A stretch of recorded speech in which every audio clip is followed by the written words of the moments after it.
On nous a toujours dit que travailler dur et mettre des sous de côté, ça allait nous garantir un bel avenir financier, une belle maison et une belle retraite. Sauf que ça marche plus du tout pour notre génération. Aujourd'hui, tu pourras absolument plus compter sur l'AVS ni ta LPP pour vivre dignement à ta retraite. Et ton troisième pilier, c'est comme mettre un pansement sur une jambe cassée. C'est un palliatif psychologique, mais ce n'est de loin pas suffisant. Dans cette vidéo, je vais t'expliquer comment on en est arrivé là et surtout ce que tu peux faire toi de ton côté pour te mettre à l'abri financièrement et de pouvoir t'assurer un avenir financier confortable malgré les problèmes auxquels on fait face. Donc reste bien jusqu'à la fin. Tu l'as sûrement remarqué, tout autour de nous est devenu hors de prix. À Genève par exemple, le prix des terrains ont triplé depuis 1997. Alors que nos salaires, eux, ont stagné, que notre compte bancaire ne nous rémunère plus rien et que notre retraite de l'État se rapproche de zéro. Ce que ça veut dire, c'est que nous sommes la toute première génération à devoir se battre activement pour ne pas s'appauvrir et à ne pouvoir compter sur personne d'autre que nous-mêmes pour y arriver. Aujourd'hui en Suisse, environ 30% des Gen Z, donc les personnes nées entre 1997 et 2005, ont une peur extrême de l'augmentation du coût de la vie. Et 45% des millennials considèrent le problème de l'augmentation du coût de la vie comme leur préoccupation numéro 1, loin devant la santé mentale et le changement climatique. Et en fait, le nœud du problème de tout ça, ça vient d'une seule et unique raison, le vieillissement démographique. Ça, aujourd'hui, c'est la pyramide de la population en Suisse. Ça concerne la répartition des catégories d'âge de la population qui vit en Suisse. Normalement, cette pyramide devrait avoir une forme de pyramide normale, avec beaucoup de personnes jeunes qui cotisent pour la retraite et peu de personnes âgées. Sauf qu'en ce moment, on assiste au phénomène inverse. Il y a une partie conséquente de personnes plus âgées par rapport aux personnes jeunes. Et cette génération très peuplée qui a aujourd'hui entre 60 et 65 ans, c'est la fameuse génération des baby boomers. C'est la génération qui est née entre 1946 et 1964. C'est tout simplement la génération la plus peuplée de l'histoire de l'humanité. Et la particularité de cette génération, c'est qu'ils ont grandi tout simplement à un moment où la vie était particulièrement facile. Pour te donner une idée, ça, c'est ce à quoi la pyramide de la population en Suisse ressemblait en 1990. Les baby boomers avaient à ce moment-là entre 25 et 35 ans, et tu vois qu'à ce moment-là, il y avait beaucoup de jeunes pour peu de personnes âgées. Ça veut dire une économie florissante, en forte croissance, avec un fort niveau de vie. Et à ce moment-là, parmi l'argent que généraient les baby boomers, seulement une petite partie de cet argent allait vraiment dans financer la retraite des personnes plus âgées. À cette époque-là, on trouvait facilement du travail après l'école, on pouvait devenir propriétaire facilement à partir de 25-30 ans, parfois même 20. On accumulait suffisamment d'actifs pour se mettre à l'abri financièrement assez tôt et être sûr de pouvoir avoir une retraite très confortable. Donc ce que ça fait, c'est que les baby boomers sont aujourd'hui la génération qui possède la plupart des richesses et la plupart des actifs, que ce soit la bourse ou l'immobilier. Et c'est bien là tout le problème. Parce que tout ce qui se passe pour une économie, quand la génération la plus peuplée de tous les temps est en train de vieillir, c'est que l'économie se transforme en une société qui contribue de moins en moins, mais qui coûte de plus en plus. Les gens qui vieillissent consomment de moins en moins et produisent de moins en moins de richesses, et par contre, ils deviennent un plus gros fardeau à financer pour la population plus jeune. Et donc, ce que ça veut dire, c'est que la production de richesse d'un pays diminue, et donc sa croissance diminue. Et si la croissance diminue, il y a un ajustement qui, du coup, doit être fait, c'est de rendre l'argent moins coûteux. En fait, le gros de notre économie et de toutes les choses que tu vois autour de toi sont financées en grande partie avec du crédit. C'est-à-dire la banque qui te prête de l'argent pour acheter un appartement, acheter une voiture, financer des entreprises, financer des projets étatiques, etc. Tout ça dans le but de créer de la richesse dans l'économie. Mais cet argent que prêtent les banques aux particuliers, aux entreprises et à l'État, ça a un coût. Et ce coût, c'est tout simplement le coût de l'argent. Par exemple, ici, tu as l'entreprise X qui est active dans la construction. Donc la banque, ici par exemple UBS, va prêter de l'argent à l'entreprise. Et à la fin de la durée de ce prêt, l'entreprise de construction X s'engage à rembourser UBS avec un taux d'intérêt de 2%. Prenons l'exemple de l'entreprise X, par exemple, qui est active dans le secteur de la construction. Donc on a cette banque ici, ça peut être UBS, mais ça peut être par exemple Raiffeisen, BCV, on s'en fiche, vraiment n'importe quelle banque. Elle va prêter de l'argent à cette entreprise à un taux d'intérêt de, comme tu le vois, 2%. Donc ça veut dire que l'entreprise X, à la fin de la durée du prêt, va devoir rembourser l'argent à la banque avec justement en plus ce fameux intérêt de 2%. Et donc ça fonctionne bien tant que l'entreprise X est capable de générer plus d'argent que les 2% qu'elle doit verser à UBS. Autrement dit, si la banque lui a prêté 1 million de francs, il faut que X lui paye 20 000 francs par année d'intérêt, en plus du remboursement final de ces 1 million. Donc tant que X réalise plus de 20 000 francs de bénéfices, c'est ok. Or, comme on l'a vu, on a une économie qui vieillit, une démographie qui vieillit, donc une économie qui va produire de moins en moins de richesses. Donc ces 2% d'intérêt sont peut-être supportables aujourd'hui, mais ne le seront plus forcément demain pour l'entreprise X. Donc si c'est pas le cas, il va falloir que ces 2% diminuent. Autrement dit que X ne doivent plus payer 2% IBS, mais par exemple seulement 1%, parce que 2% ce serait trop. Et donc ça veut dire que le coût de l'argent, donc ces fameux 2%, vont devoir diminuer pour venir s'aligner à la croissance de l'économie. Et du coup, qui décide justement du coût de l'argent de ces fameux 2%, c'est tout simplement la Banque centrale. Donc c'est la BNS en Suisse, la Banque centrale en Suisse, c'est vraiment la banque des banques. Et le rôle de la Banque centrale, c'est tout simplement de garantir d'une part une certaine stabilité des prix dans l'économie et aussi une certaine stabilité d'un certain niveau d'emploi. Et comment elle va faire ça? Elle va justement jouer avec ce fameux prix de l'argent. Et donc pour ce faire, la Banque centrale a un certain nombre d'outils à sa disposition. Elle peut soit, comme je te l'ai montré dans l'exemple ici, monter ou baisser les taux d'intérêt. Si elle baisse les taux d'intérêt, ça veut dire que l'économie a besoin d'être stimulée, que la croissance a besoin d'être stimulée. Et si elle monte les taux d'intérêt, ça veut dire que l'économie est en surchauffe et qu'il y a des risques d'inflation excessifs. Et ces fameux taux d'intérêt, ils ont depuis très longtemps en Suisse été négatifs. Ils sont à un moment remontés en territoire positif en 2022, mais là ils sont de nouveau négatifs. Et donc quand les taux sont négatifs, cette fameuse arme des taux d'intérêt, elle est quelque part un peu usée. Donc ce que la Banque centrale peut faire aussi, donc ça va être son deuxième outil, ça va être tout simplement d'imprimer de l'argent et de prêter cet argent à l'État et aux entreprises. Et finalement, elle peut aussi décider du montant que les banques, donc les UBS, les Raiffeisen, etc., peuvent prêter par rapport aux réserves qu'elles ont en dépôt. C'est ce qu'on appelle le taux de réserve obligatoire. Par exemple, avec un taux de réserve de 10%, ça veut dire que pour chaque 1000 francs qu'une banque a en dépôt, elle peut aller prêter 10 000 francs. Autrement dit, elle peut créer 9 000 francs à partir de rien. Et donc, avec ces outils, la Banque centrale a tout simplement le pouvoir de décider du prix de l'argent en imprimant de l'argent et en augmentant l'offre de monnaie, la masse monétaire en circulation. Et donc, beaucoup de monnaie en circulation, ça fait que l'argent est très disponible. Donc l'argent n'est pas rare, donc l'argent est bon marché. Et donc ça fait que les prix autour de toi augmentent. Pas parce que la valeur des choses augmente, mais parce que la valeur de l'argent diminue. Sans parler des failles évidentes qu'un système monétaire comme celui-ci peut avoir. Mais ça, c'est le sujet d'une autre vidéo. Ce qui nous intéresse ici, c'est de savoir quel impact ça peut avoir pour ta retraite. Comme plus d'argent disponible signifie que la valeur de l'argent diminue et donc que le prix des choses augmente, c'est d'autant plus vrai pour les actifs financiers comme l'immobilier, comme la bourse, comme la crypto. Plus d'argent en circulation signifie donc forcément qu'une grosse partie de cet argent va être utilisée pour acheter des actifs. C'est donc la raison pour laquelle le prix de tous ces différents actifs n'a fait que monter ces dernières décennies. Et comme ce sont les boomers qui possèdent la majorité de ces actifs au moment où la Banque centrale suisse, donc la BNS, a commencé à baisser ses taux d'intérêt et donc de diminuer le prix de l'argent, ce sont eux qui en ont essentiellement bénéficié. Et donc, ça explique la raison principale pour laquelle l'accès à la propriété du logement pour les plus jeunes générations est devenu de plus en plus difficile. Parce que nous, la jeune génération, nous ne possédons pas ces actifs, du moins pas la majorité. Et à cause de ce mécanisme, le prix des choses autour de nous monte beaucoup plus vite que nos salaires. Donc même si nos salaires augmentent un petit peu à travers le temps, c'est ce qu'on voit, hein, on a l'impression de s'enrichir, mais si on n'investit pas notre argent, on est quand même en train de s'appauvrir. Ce graphique-là, par exemple, ça te montre qu'aux États-Unis, le salaire réel, donc le salaire ajusté de l'inflation, n'a pas augmenté depuis 1970. C'est d'ailleurs très difficile de trouver un graphique qui montre la situation d'avant 1980, tout simplement parce que les politiques n'ont pas tellement envie de te montrer ça. Et donc, il faut savoir que ce problème, c'est vraiment partout pareil. C'est pas un problème qui est spécifique à la Suisse, c'est vraiment un problème occidental qui touche aussi bien les États-Unis que l'Europe que nous la Suisse. Tous ces pays font face aux mêmes problèmes monétaires liés au déclin démographique. Et donc, comme tout devient plus cher, c'est aussi la vie en général qui devient de plus en plus chère. Les loyers, les assurances maladie, la nourriture, etc. Ça fait donc que l'on arrive à moins mettre de côté et donc moins investir, donc moins acheter d'actifs. Et donc, c'est un cercle vicieux. Donc maintenant, qu'est-ce que tu peux faire, toi, concrètement? Aujourd'hui, on te fait croire à des solutions mises en place par les politiques pour venir te sauver.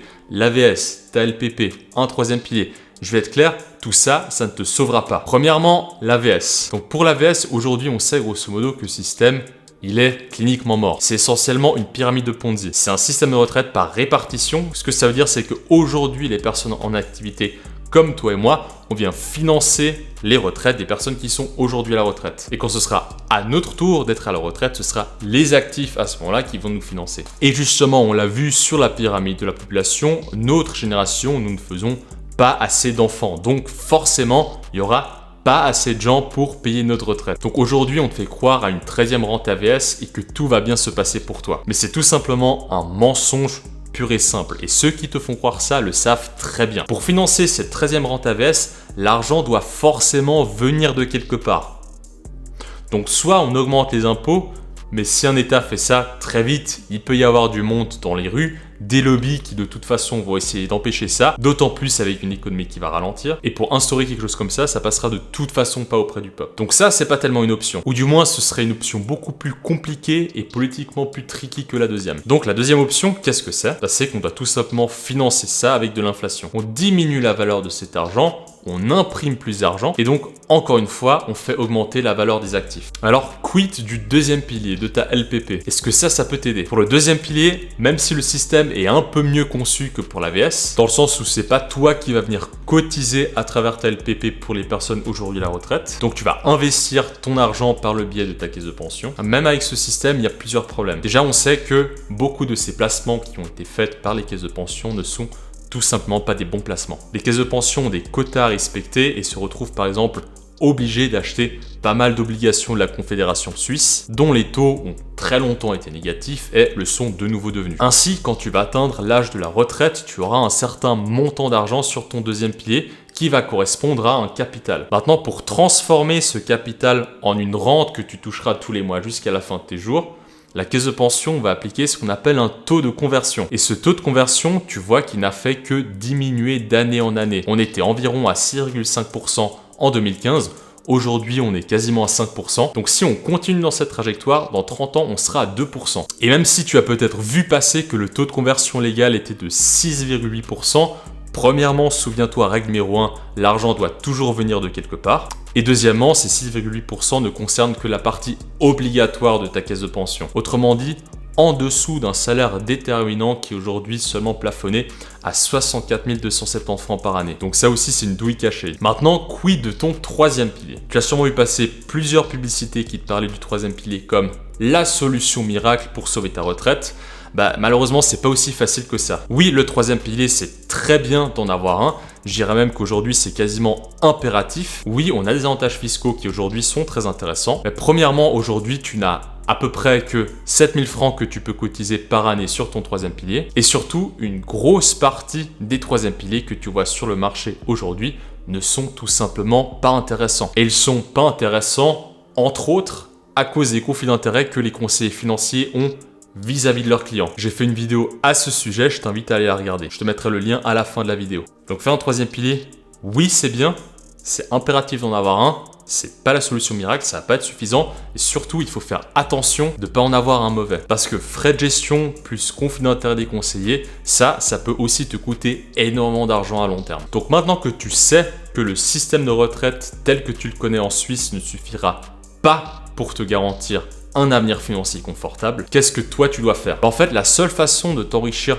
pour de vrai via tes investissements aujourd'hui, c'est d'aller investir dans des actifs qui surperforment la hausse de la masse monétaire. C'est la seule solution. Aujourd'hui, on sait que la masse monétaire en Suisse, donc qui représente le nombre de francs suisses en circulation, est passée de 200 milliards à 1000 milliards de francs depuis 1985. Donc ça veut dire que le nombre de francs suisses en circulation augmente de 3,5% chaque année. Ça veut tout simplement dire que le franc suisse perd 3,5% de sa valeur chaque année. Donc toi, pour contrer ces dépréciations, tu dois investir dans quelque chose qui te permet de compenser cette perte de la valeur de l'argent. Et donc ça change absolument tout. Ici, par exemple, tu vois le graphique du SMI, donc les 30 plus grosses sociétés suisses cotées en bourse depuis 1991.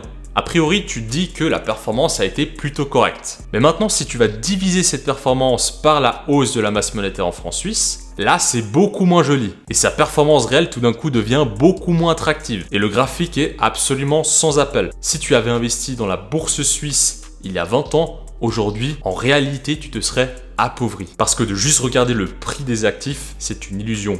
Tous les actifs augmentent. Et les actifs augmentent parce que la valeur de l'argent diminue. Ce que tu dois savoir, c'est est-ce que mes investissements me permettent de contrer la perte de la valeur de l'argent. C'est ça qui va être essentiel. Maintenant, par exemple, si tu refais cette comparaison avec le Nasdaq, donc qui représente la bourse technologique américaine, en francs suisses, c'est très important parce que tu opères en francs suisses en tant qu'investisseur suisse, tu vois que tu aurais beaucoup mieux maintenu ton pouvoir d'achat. Et donc non, je t'arrête tout de suite pour mettre en place ce genre de stratégie d'investissement. Tu n'as pas besoin d'être un trader. Tu n'as pas besoin de rester assis sur tes graphiques 24 heures sur 24 pour aller chercher de telles performances. Au contraire, tu peux très bien investir de façon complètement passive en y consacrant très peu de temps. 1 heure par mois maximum. La grande majorité du temps, c'est d'ailleurs même beaucoup plus intéressant de faire comme ça. Ce qu'on voit dans les statistiques, c'est que pour les actions par exemple, l'immense majorité des gérants professionnels, donc dont c'est le métier d'investir dans les actions, et d'essayer de rentrer et de sortir au bon moment, la grande majorité de ces professionnels n'arrivent pas à surperformer l'indice boursier de référence. Donc ce que ça veut dire, c'est tout simplement que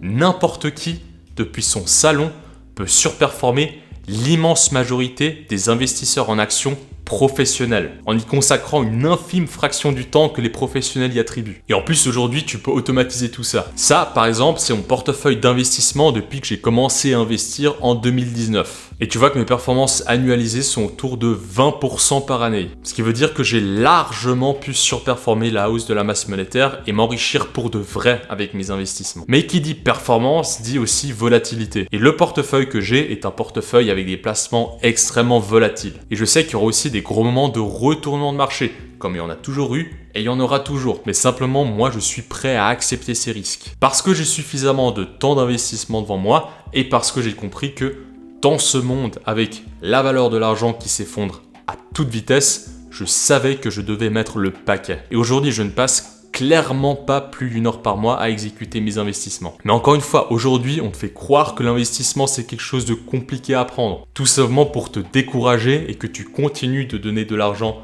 à des professionnels et continue de faire tourner l'industrie financière. Donc déjà, moi, qu'est-ce que je suis pour te dire ça? Tout simplement, j'ai moi-même été ce fameux professionnel de la finance dont je te parlais. J'ai travaillé dans la finance en Suisse, dans l'immobilier, dans le private equity et plus récemment, j'ai moi-même été conseiller financier pour des particuliers en Suisse et j'ai accompagné près d'une centaine de clients de leurs investissements. Mais comme je te l'ai dit tout à l'heure, ce métier m'a aussi exposé quotidiennement à de nombreux conflits d'intérêts. Des conflits d'intérêts qui sont vraiment inhérents à cette industrie financière et qui nous empêchaient de toujours pouvoir être 100% transparent avec nos clients. Jusqu'à ce que je décide de dire stop et que je me rende compte que ce qui me faisait vraiment vibrer au fond de moi, c'était pas de gérer les investissements des autres via des solutions dans lesquelles je ne croyais pas, mais c'était de transmettre mes convictions les plus profondes sur l'investissement et de pouvoir le faire de la façon la plus authentique, la plus transparente et la plus alignée possible, dans le but de te donner les outils pour prendre par toi-même tes propres décisions d'investissement avec toute la connaissance et la conviction nécessaire. Comme pour Edouard ou Daniel, qui ont aujourd'hui pu prendre en main leur avenir financier, qui ont acquis toutes les compétences nécessaires et la stratégie d'investissement qui va avec, qui leur permet aujourd'hui de réellement faire partie de la catégorie des personnes qui peuvent atteindre l'indépendance financière à long terme avec leurs investissements. Ce programme dont je te parle, c'est un programme dans lequel je t'accompagne dans la construction d'une stratégie d'investissement optimisée qui va te permettre de réellement viser l'indépendance financière et de te garantir un avenir financier radieux en Suisse ou ailleurs. Et comme je t'ai dit, en y passant pas plus d'1 heure par mois. Dans ce programme, tu vas apprendre à combiner le meilleur des deux mondes, c'est-à-dire la bourse optimisée sur le système suisse et la crypto avec les rendements optimisés grâce à la finance décentralisée. Dans ce programme, il y aura 4 étapes clés. La première étape, ça va être de travailler sur ton mindset, ton budget et tes objectifs. Quelle est ta vision? Quelles sont les premières optimisations faciles que tu peux faire aujourd'hui avant même de parler d'investissement? Quelle est ta vision de ton avenir financier idéal? Tout ça, ça va être la première étape incontournable qu'on va faire ensemble. Deuxièmement, on va optimiser ta situation autour du système suisse. Qu'en est-il de tes dépenses, de ta prévoyance, de tes assurances? Y a-t-il des choses que tu peux optimiser? Par expérience, très souvent, oui, il y a beaucoup de choses qu'on peut optimiser. Ensuite, on entre dans le vif du sujet. Et là, tu vas prendre tous les rouages nécessaires qui vont te permettre d'acquérir non seulement la théorie, mais aussi les connaissances pratiques importantes à l'investissement en bourse et ou en crypto selon tes besoins. et les compétences nécessaires pour pouvoir gérer ton portefeuille par toi-même. Finalement, tu apprendras à automatiser le plus possible tes investissements, comme je t'ai dit que ça ne doit pas te prendre plus d'1 heure par mois, et les choses à faire pour assurer un bon suivi de tes investissements. Parce que comme je te l'ai dit, nous, on n'est pas des traders, on est des investisseurs et on investit pour les décennies. Donc maintenant, si tout ce que je t'ai dit a éveillé quelque chose en toi, si tu sens que d'acquérir ces compétences, c'est quelque chose qui pourra te faire avancer dans la vie, alors je t'invite tout simplement à cliquer sur le lien Calendly que je vais mettre en description de cette vidéo pour que toi et moi, on puisse échanger un petit peu, qu'on puisse faire connaissance, que tu me dises un petit peu qui tu es et qu'on regarde si oui ou non ce programme éventuellement pourrait t'apporter quelque chose. C'est un appel sans engagement, ça t'engage absolument rien. Moi, dans tous les cas, j'aurai absolument rien à te vendre dans cet appel, donc c'est vraiment tranquille. Dans tous les cas, j'espère que cette vidéo t'a été utile et que tu as pu comprendre du coup pourquoi c'était absolument essentiel que ce soit toi et toi seul qui t'occupe de gérer tes propres investissements. Moi, je te souhaite une excellente journée ou une excellente soirée et je te dis à très vite pour une prochaine vidéo. C'était Patrick, tchuss.